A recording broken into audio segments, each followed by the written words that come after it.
welcome back to the Happy Nail Art series. Today is, I guess, day 2. We're not really going by days, but today, here's a little flashback of what we're doing. We are doing a whole bunch of designs based off some sketches that I did in Procreate on my iPad that really kind of sparked me and got me back into doing some nail art after being in a bit of a rut.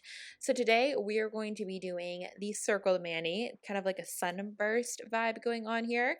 And I'm going to start off, of course, I have a base coat on, and then it is time to put the color on. And for my base, I'm going with a light blue shade. This is by Heroine NYC, and it is called Pika Blue, which you guys have probably seen me use this a million times. They have fabulous creams. If you're looking for some good cream nail polishes, every polish that I've ever tried by them that's a cream is amazing. So now we are moving on to the nail art portion. For the nail art, I did use real nail polish. However, it wasn't really fun to use real nail polish for it. So if you have acrylic paint colors, just go with acrylic paint. You will have a more enjoyable experience. But as you can see here, I have put kind of a line down the middle-ish spot of my nail. I'm really bad at centering things, but this was pretty close. And it was an orange line, and then towards each end, I'm kind of widening it to make it the burst-like shape that you would have coming off of the sun. And it turned out okay. My lines were definitely not perfect, but like I said, I was using nail polish where if I had used acrylic paint, my lines would have been a lot better.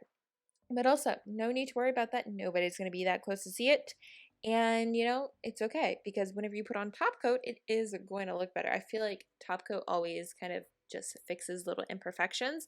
It makes everything kind of blend together, but not in a smeary blend way, but just makes it all look like it's on the same level, which I think is really beneficial.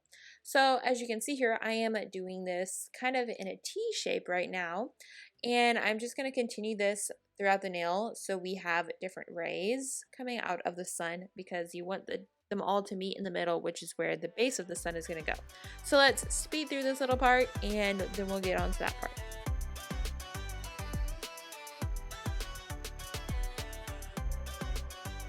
Okay, so now you want to make sure your nail is dried, and then you want to go in with a yellow acrylic paint or polish and use a large dotting tool to make a dot or center in the middle of your sun. My dot kind of got a little bit wonky because I wanted to make it bigger than the tool that I was using.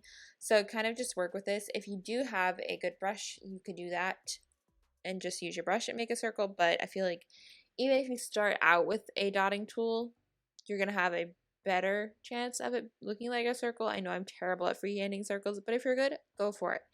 But I used Zoya's B, which is like my favorite yellow polish ever. And then here is the final design. As you can see, I put blue nail polish on 2 of my nails and then a yellow accent nail, kind of just to bring it all together, made for a super fun, happy manicure. And on the nails that have no art, I went ahead and did a shiny top coat.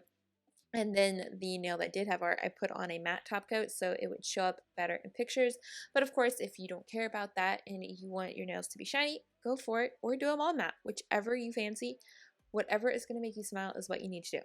So there is that final manicure. So I hope you guys enjoyed this quick little video. Thank you so much for watching, and I will see you guys back here tomorrow for another new video. So see you then. Bye.